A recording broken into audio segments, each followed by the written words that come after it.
देवगांव के दूसरे दिन के रामलीला मंचन में राम जन्म का हुआ मंचन, अयोध्या में खुशी की लहर, ताड़का वध का हुआ मंचन।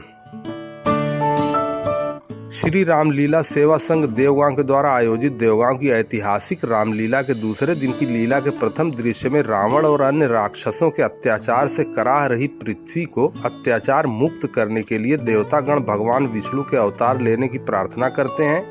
राजा दशरथ के संतान न होने के कारण अपने कुलगुरु वशिष्ठ जी के पास जाना, वशिष्ठ जी द्वारा श्रृंगी ऋषि द्वारा शुभ पुत्र कामेष्ठी यज्ञ करवाना, यज्ञ कुंठ से अग्नि देवता का प्रकट होकर खीर प्रदान करना, राजा दशरथ द्वारा तीनों रानियों कौशल्या, कैकेयी और सुमित्रा को खीर प्रदान करना और खीर खाकर तीनों रानियों का गर्भवती होने की लीला हुई। भगवान राम के साथ तीनों भाइयों के जन्म लेते ही राजा दशरथ और रानी कौशल्या बड़े ही उत्साहित थे।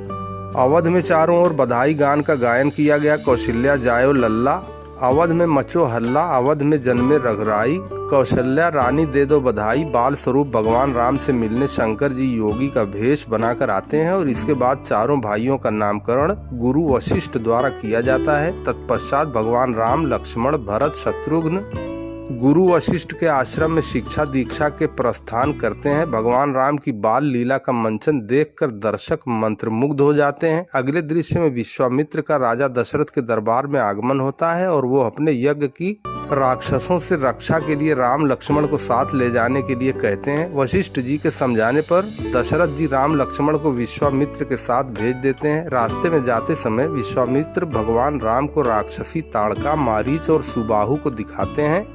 ताड़का, मारीच और सुबाहु क्रोध करके विश्वामित्र और राम लक्ष्मण के ऊपर आक्रमण कर देते हैं। भगवान राम धनुष उठाकर सुबाहु और ताड़का का वध कर देते हैं और मारीच को दूर दक्षिण किनारे समुद्र में फेंक देते हैं। भगवान की आरती के साथ दूसरे दिन की रामलीला का समापन हो जाता है।